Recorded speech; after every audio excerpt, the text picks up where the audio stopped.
everyone, and welcome to this episode, the Intergenerational One of the Women Talking About Learning podcast. I'm Andrew Jacobs. Before we dive into this episode, a reminder, we're approaching our 100th episode of the podcast, and we'd love for you to tell us what you think. What have been your favourite episodes and what has stood out to you? All you need to do is send us a short, approximately 3 minutes, audio or video, and send it to us via email to hello@larn, that's LLARN.com. If you don't want to send us audio, your written comments are just as useful, and we really look forward to hearing from you. We were really interested in recording the Intergenerational One.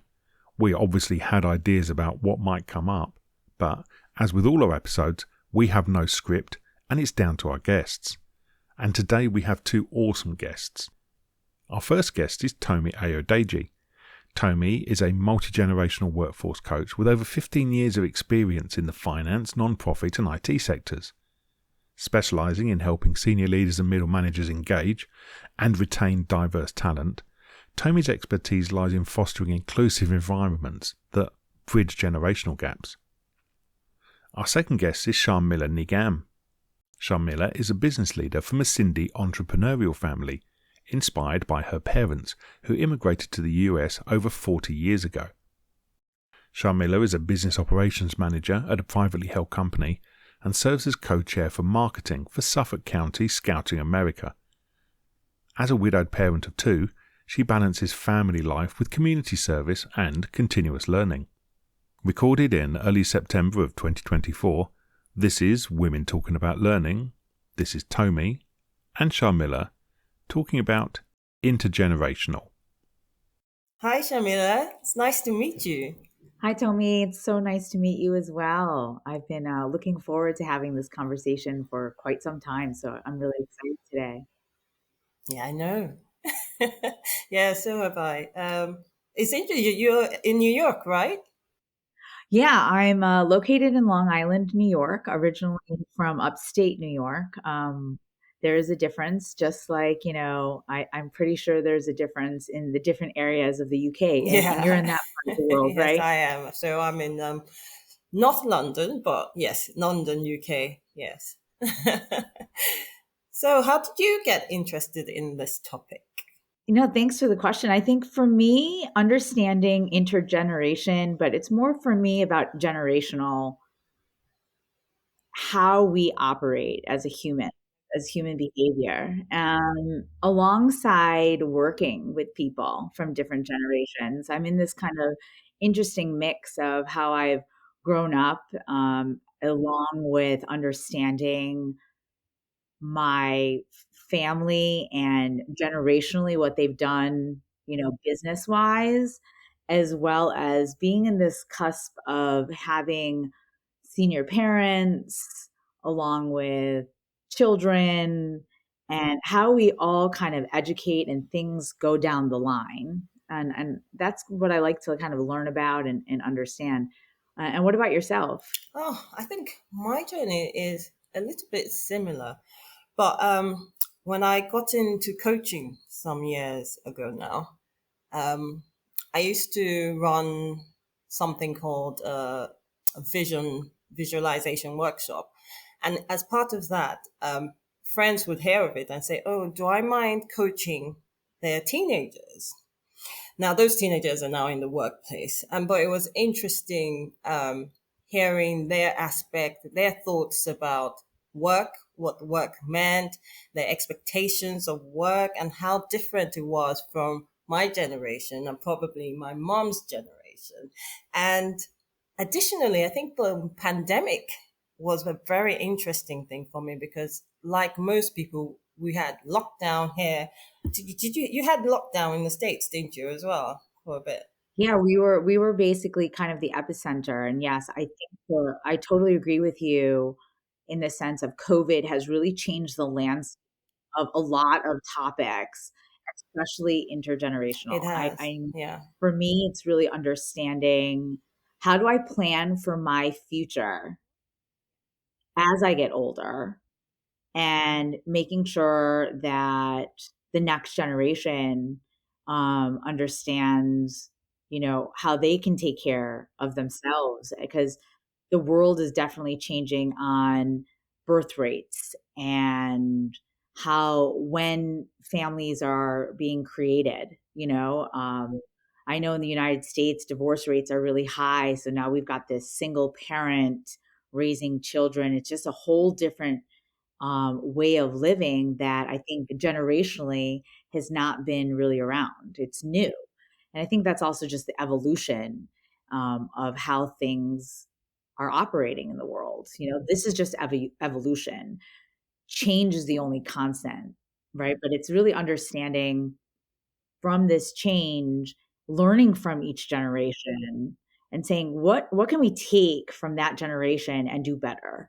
For me, I've always kind of been drawn to learning from my parents and their business and how they came to this country with not much. But now seeing all the things that we have, that American type of dream, and really learning from my mom how to cut corners and save things, but at the same time going for it and being risky as my father came here. So I learned those traits kind of in this unconscious way, and learning from my culture and my ancestors and my grandparents and what they did to understand who I am and where I came from and my environment. And for me, I think that's really important. History in school, I think, is so critical in understanding, how did certain things actually come about? And so we don't repeat it, right? Even though we seem to keep repeating things in the world. But again, that's also the cycle of the world, the yin and the yang of things. I was going to say, I like the your focus on family, and whilst we don't want to refer to the workplace for obvious reasons as family, but that is what I'm noticing with my clients that is missing. Not the family aspect, but that idea that the older generation have something to pass on to us. And then as the new generation are coming into the workplace, how do we collaborate? How do we learn from those who've gone, who've had the years of experience, particularly if for one person? I like to think of generations in two aspects, not just age, but also in terms of tenure in an organization. And that's something that is often overlooked. So if someone's been there for like 27 years, because a certain generation does that, right? and you've come in and you only intend to be here, like we're seeing with ages, what's the age group? 18 to 25. 2-3 years and they're gone. 2-3 years and they're gone. So in 2-3 years, I think is still. I think you're I'm giving them quite a lot, aren't I? Time. Yeah. Like a lot of times, what I've been looking at and researching and looking at profiles on LinkedIn is a lot of people are there for a year. What happens? How do we make it work? How do we retain the tacit knowledge? How do we teach a young generation about work? And do we need to teach them about work? Maybe they're making it up as they're going on, but all these things are there. They're bubbling under the surface. And how are organizations thinking about maybe new models of working for the future and the future of work? And that's, I guess it's that I was seeing with my coaching clients that kind of got me a lot more interested in this whole generational aspect of things. So I hired a young team once, and that kind of brought it to home for me. And they were students to work on a project. So I had my past life as a project manager, and I brought them in.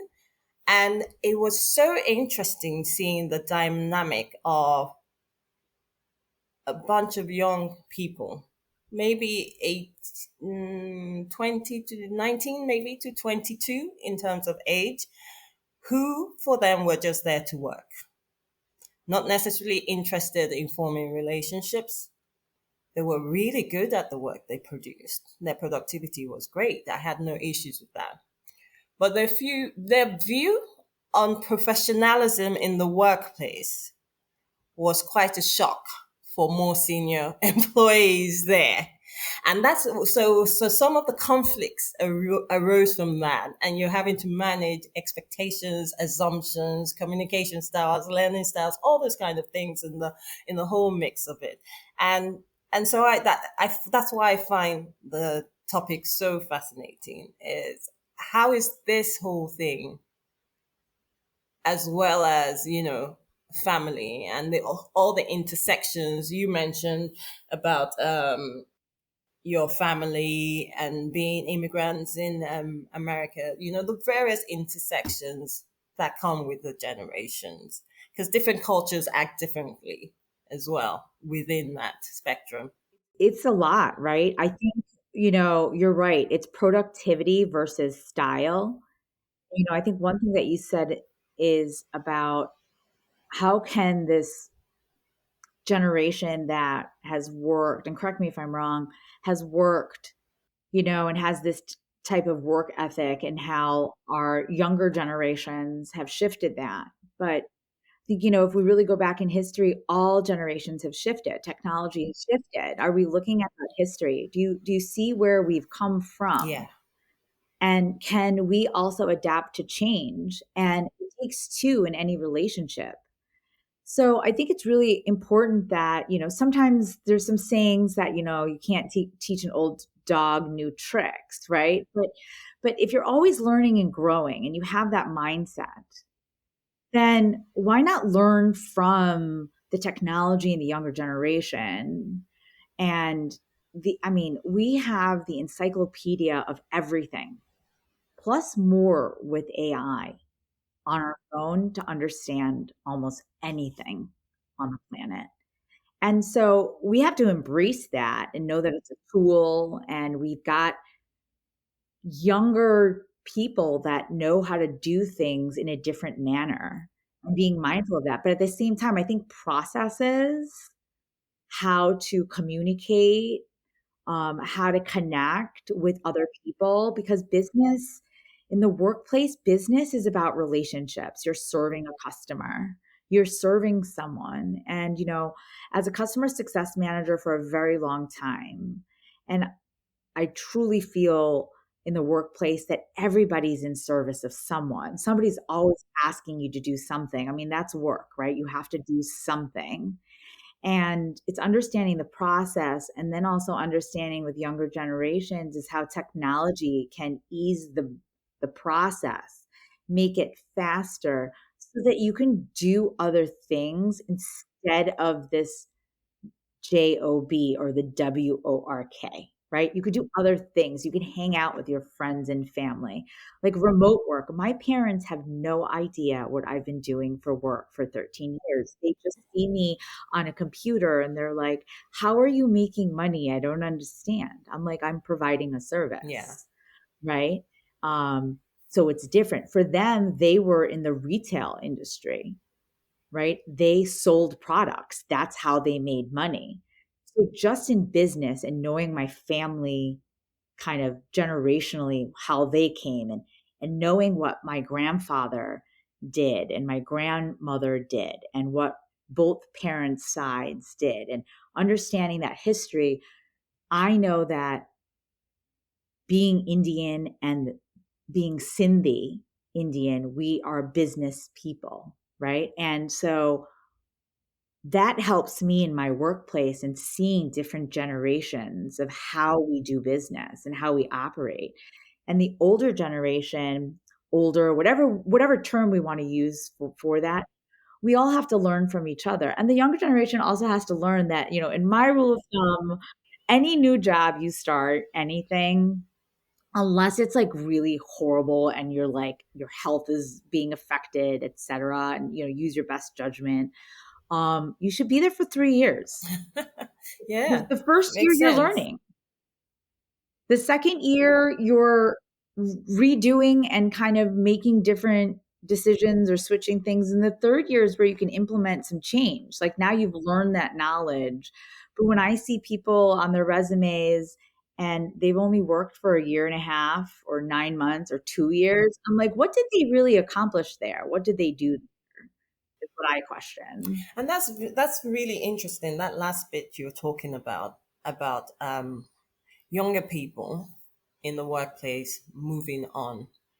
But I find sometimes that even within this whole topic about multi-generational workplaces or intergenerational, the focus is always on young people. And what we're trying to, or well, what I'm trying to accomplish with my work is to say, we're all here in this one space, right? And we have to work together. But there are certain things that we're learning, such as the trends you've been talking about. So younger people seem to be moving on every 8 months to 9 months. That has an effect on the senior managers who's thinking, well, if people are going to be moving on so quickly, if the rate of attrition is so high, then I'm not going to mentor, because then in 8 months there's someone else to train again, and we lose all this training. So this is costing organizations a lot of money, whether or not they're paying attention to it. It is. And then we have the other side of the spectrum, where the more senior you are, you're it's assumed that you don't have the same technological know-how as the young graduate who just came into the organization. And it's assumed that your career might be in decline. You know, a lot of assumptions on both ends of the scale. Or you can't learn, like you Yeah, can't that you learn can't new learn tech. new things. I can't retrain, or I don't want to retrain, etc. There's also in trying to all get along, as you kind of, I guess what I got from what you're saying is that it's humanity, right? We're all here together in this place. How are we going to collaborate with all these things that are going on around us? Whether we like it or not, by 2025, so that's next year, Gen Z apparently are going to form 27% of the entire workforce. That's a third. Yeah, but I don't think this is new in that sense. I think what's new is technology is new and keeping up with it is new and the speed of it is new and how children learn today is much faster. Like you can learn so much just by asking a question on an AI platform. Yeah, You can, do so much. So it's again, how do we work in a workplace? How do we work with different generations? We have to listen to each other. We have to understand and be open and change that mindset, in my opinion. And it's also, for me, I'm an avid learner and personal development. I like to learn about behavior, human behavior. And so this year alone, I've taken courses that were, I'm not really sure, a social media marketing, mastery course, understanding what is all of this because this is the new way of the world. And then thinking about how my parents and my dad used to listen to, reels and how he used to listen to like cassette tapes and how we've evolved. It's the same thing. We have to evolve and have this open mindset, everybody, of we understand the knowledge in this aspect and the yin side of things, and you have the understanding of the knowledge of the other aspect, the yang aspect, whatever it looks like. I was talking to someone the other day about fax machines, and this gentleman said, yeah, I still sometimes have to fax. I know. Some people do in Europe. Yeah. And I'm like, really? Yeah, that's just the way. So, you know, even as a customer success manager, you have to adapt to each of your customers and you have to adapt to each of your departments that you're working with, whether it's production, finance, sales, HR. You have to adapt. And I think it's the same thing in the workforce. And now understanding that, if it's going to be a third, you know, what how do they learn? Yeah, exactly. How can we pass that knowledge to them in the way they understand it? So, as a I became in one of my certifications this year, I became, certified in Reiki as a master. I mean, that is, energy, alternative, a holistic type of understanding. And it's why did I want to learn that? I wanted to learn it for myself, but now I can pass this knowledge on to my children and they understand this. Or, talking to you about, what Reiki is, you might not be aware of it, but now you're going to learn about it because it might interest you. But how do we share this narrative of the information? For me, it's you got to keep learning and growing and learn from each other is so important. That's cool. I actually wanted to ask you what your thoughts are then on, because you did say, oh, in a sense, there's nothing new about the fact that we have multiple generations in the workplace. And that's true. But I do think what is new is that we have had with millennials and Gen Z now, or Gen Z as we say in the UK, there is a sense that you can advocate for yourself in the workplace. Whereas in past generations, you would probably just take it on the chin and say, that's a part and parcel of working. You graft hard and you get on with things until your time comes. And you then have a generation that say, no, I'm not waiting 10 years to be recognized. I'm not waiting 10 years to add value. I'm not waiting 10 years. I want it now. Yeah, or is it a learning? Maybe it's, I want to learn this and this isn't for me. And let me go somewhere else and learn something else. It's an interesting thought for sure. I don't know I guess how do we bridge the gap, right? Is really the question, right? And then also looking at intergenerational change for women versus men and even now just pronouns, and is there going to be a difference there? And again, I don't think any of these topics are anything new. They've been happening. I think it's the ability to talk about them and see how they shift. um, and understanding, again, I think I constantly will go back to, do you know your history? Do you know where we came from in the workforce and how generally in the past women were just secretaries, and we don't even use that word No. anymore. We use assistant, executive assistant. We don't even, like, even words change, right? I think on your post, which I loved, right? The language of the younger generation is changing. It is. It is. I have no idea what my 13-year-old is telling me, so I just keep telling her that I'm cooking, which means I'm doing like a really good job, right?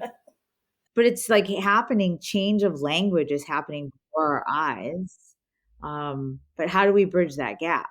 Like, what are your thoughts on how do you bridge that gap? And how do you, I think to one of your points earlier, how do you get that knowledge get passed down?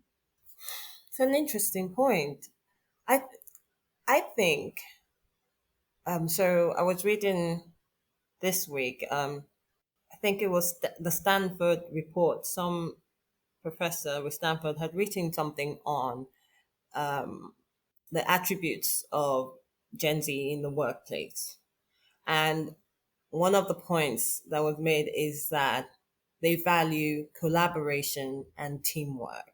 And in the workplace, how what that looks like is you engage with them earlier, for instance, on a project, rather than saying these are your bits, but appreciating that they have already within them resources and skills that can contribute to the whole, rather than saying, oh, you just do this a little bit, we tell you what to do. And they really actually want to be a part of things. And I think it's a different model from what we're used to.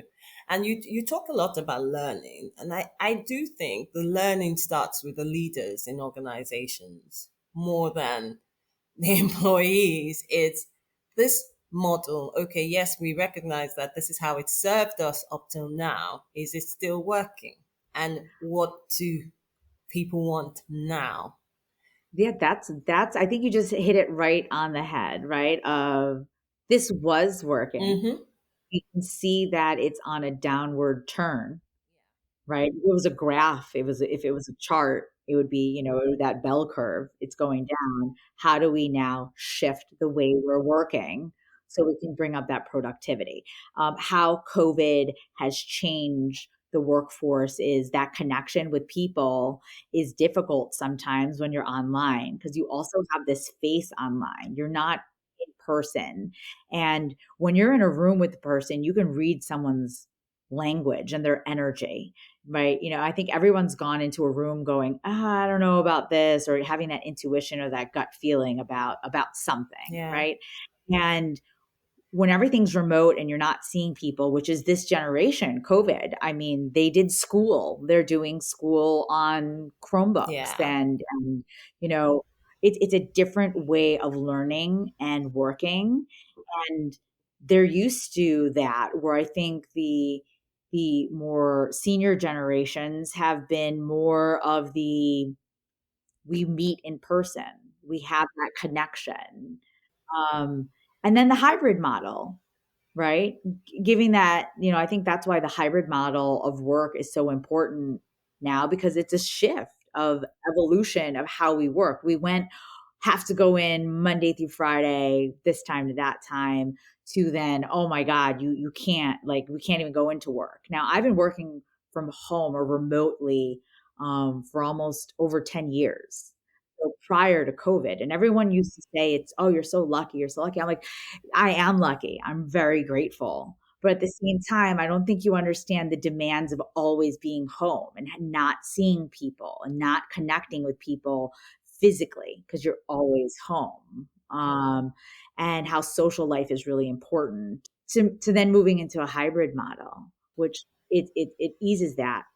So it's like all this evolution of change. And that's why I always bring up the kind of like learning of how do we shift. To your point, how do we make things better? Hybrid, I think, makes it better, because this way we're also creating communities where we're working again.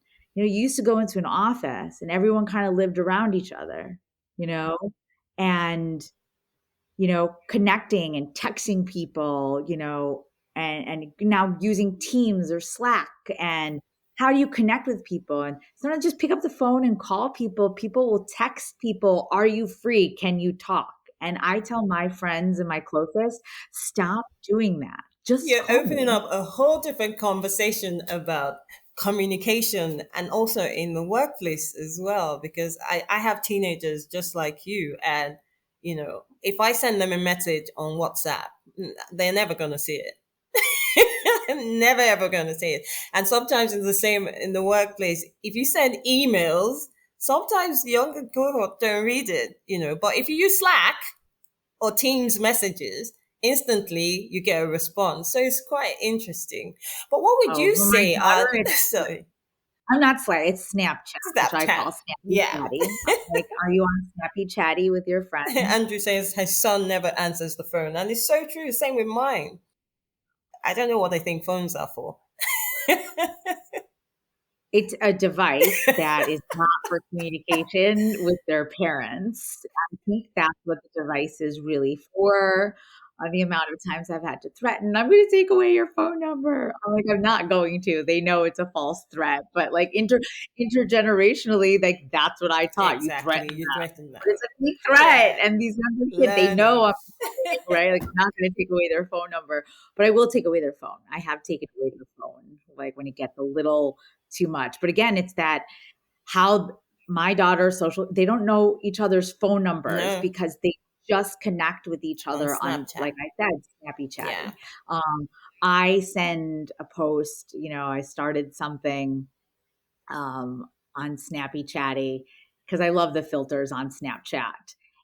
And I think it's really important to connect with love and kindness and laughter. And that's kind of one of my missions, and learning about myself and work and intergenerational, how do people operate. And Mm-hmm. I learned that we're all one. We're all the same, like you said earlier, that how do we all work together as one? And I go on Snapchat and I do a challenge, and I started it again for the school year, of saying I love you 10 times. And I'll snap it and I'll post it, and my daughter's friends like it and comment. Mm. They think it's funny. And, I'm connecting with them in a different way using their medium of communication. And I'm kind of just saying, I love you in that sense, like spreading love and kindness. So for me, it's like learning, but I don't understand how to use Snapchat at all. Like, I don't get it. It's too much. Like, I You know need to other get applications. them to like mentor you and teach you.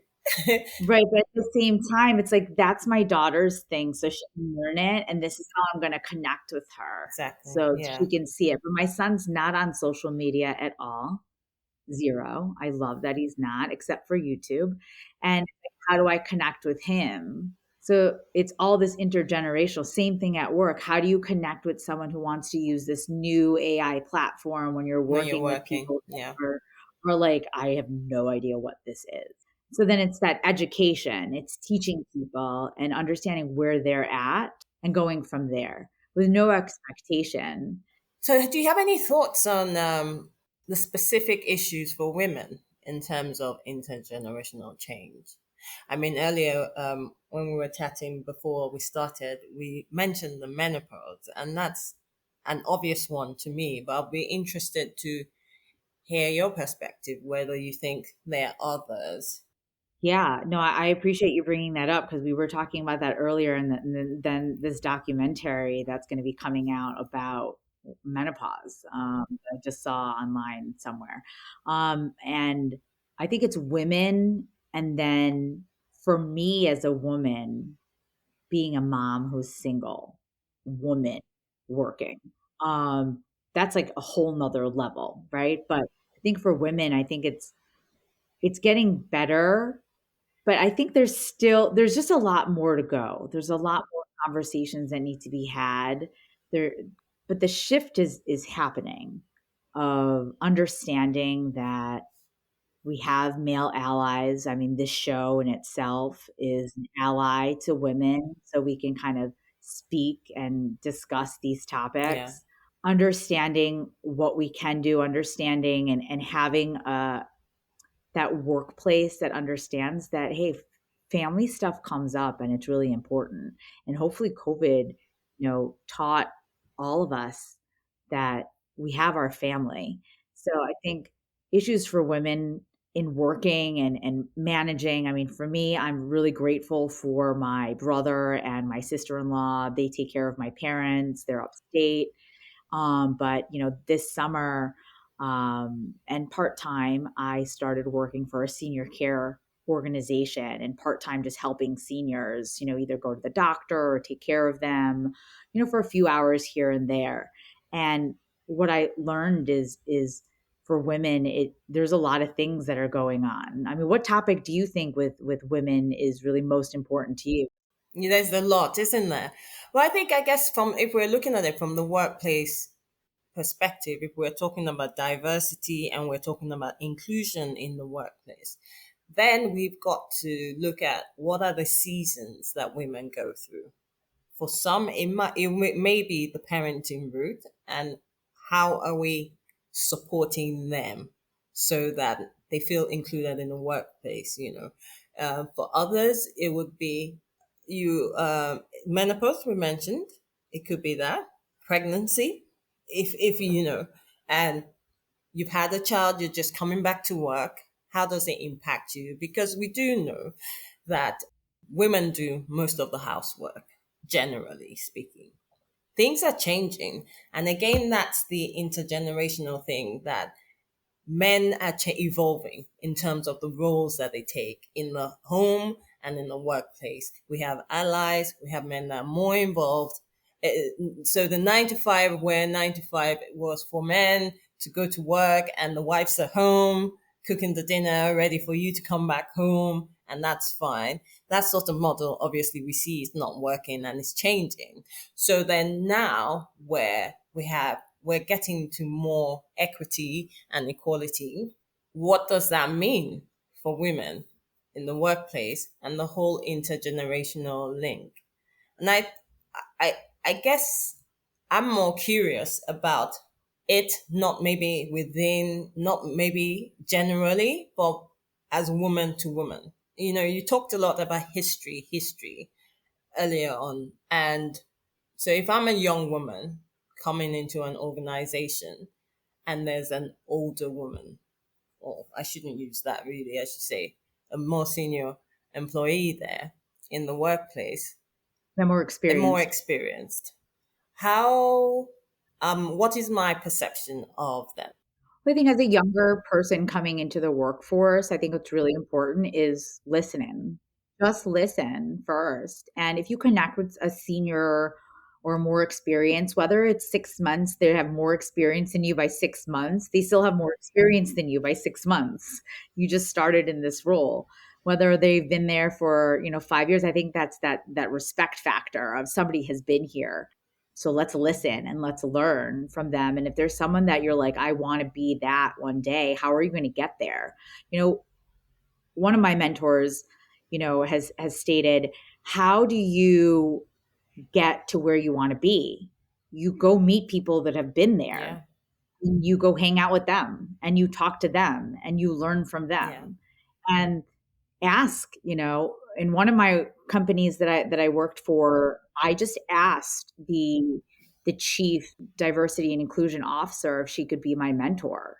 And she said yes, and it was great. I learned so much from her about giving myself grace and not being this perfectionist, and really just working through what's going on from her. And she had more experience in a different field that I'm really interested about. I think diversity, and so I think the younger generation, when they're coming into that workplace, and is just listen. You can't change things overnight. Like another saying, right? Yeah. Rome wasn't built in a day.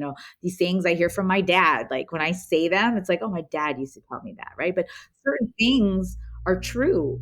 It's that it's understanding that, can't make change in a day. It's a slow progress. Your beliefs are thoughts that you repeat over and over again. So like kind of shifting your thoughts and your mindset, that's the advice that I would give to the younger me, is when you go into a role is really just listen more. And it goes for, I think, every generation, because it's important to hear the new ideas. It is. And this is the key. Yeah. Right. Yeah. Sometimes you see, I saw this social media post about this young lady, and she just swims, and she has like a membership in which people will send her like $2 a month to watch her swim. And she goes to different places and she just swims. And I'm like, I don't understand that. But she has like so many followers and people that are paying her at $2 a month. She's financially great, doing great in that sense, like if you look at, the numbers, I don't know her financials, et cetera, but it's a different way of working, living, exploring the world. Travel is up. The one company that I used to work for, it was July was work from home month, and travel to, You can work. to a place where you Yeah. can Where you can travel travel and legally, work et cetera, online. follow the rules, Yeah. to enjoy a different culture and learn about other people. So I had a coworker that went to Mexico, and she met other coworkers that went to Mexico, and they all met. It's a different way of working. So it's both coming together and saying, hey, this is what they value and this is what they value. How do we come together and understand one another by, having these types of conversations? But do you think the world of work is built for that sort of conversation across the generations in the workplace? I think so. I think it's the culture, Mm. right, of where you are. I used my first corporate job. I loved it. I'm still friends with people there. We still message each other. We might not see each other, but there's that connection there. We worked every day together. One of the, organizations I work for, we were pretty much all remote. I hardly talk to anyone there or like message, or there's really no connection. So it's understanding that. So now being in a hybrid role, it's really important for me to connect with other people. When I have a colleague that's in, say the other side of the country, how do I connect with Yeah. them on a daily basis, like we were on an office, or at least on a weekly basis, to say, hey, how was your week? How are you doing, et cetera, and learning from them. And I think it's great that you said that. So I think it's not just connection when you're talking about from, as in socially, one to another in the workplace, but also connection across the whatever hierarchy you've got in the workplace. And I think that's very key to to to help in this whole intergenerational issues that we have in the workplace or may not have. Some organizations thrive very well and do quite well. But how can Miss or Mr. whoever who's been there for maybe 10 minutes work with Mr. who's been there 27 years? And how can they collaborate? Where do they meet? What are the things we're doing to make that happen? Great question, Andrew. So Andrew's question is, are there intergenerational complications with learning? My personal experience is that there are. And I'll give you a classic example with a client of mine. So she was this was during COVID actually, where an organization that she worked for introduced a new IT system, thinking the office is empty, we'll use this opportunity to upgrade the system and bring another one in. And so what was done is loads of videos were sent out to staff to listen to, watch, whatever, and learn how to use the system. Come when they bring them back to work, so this client was struggling with the new system and so resisted it and wasn't doing it. Now, for the purposes of this conversation, I will mention her age. She was in her late 50s. Her manager was in her 30s, right? And the manager couldn't understand what the problem was. Why can't you get a handle on the system? We've sent you the videos and she's like, look, I need someone to sit with me, go through it. I need to have a manual. I need to really get to grips with it. And for me, when she said that, I just thought, learning styles, they vary across generations. Not to say stereotype, not everyone's like that, but generally, some people prefer face-to-face learning. Some people are good with the video. And I think the younger you are, because you are digital natives, that's the only way you've learned. You've been swiping since you were 3. And now the present generation doesn't even know anything else other than swiping, and I don't even know what else. Now face recognition and AI, So you have all those differences, and sometimes technology creates a divide in learning in the workplace. What are your thoughts on that, Jamila? Yeah, no, I think it's a great question. Complications with learning, 100%. How my parents learn compared to how I learn, compared to how my kids learn is really different.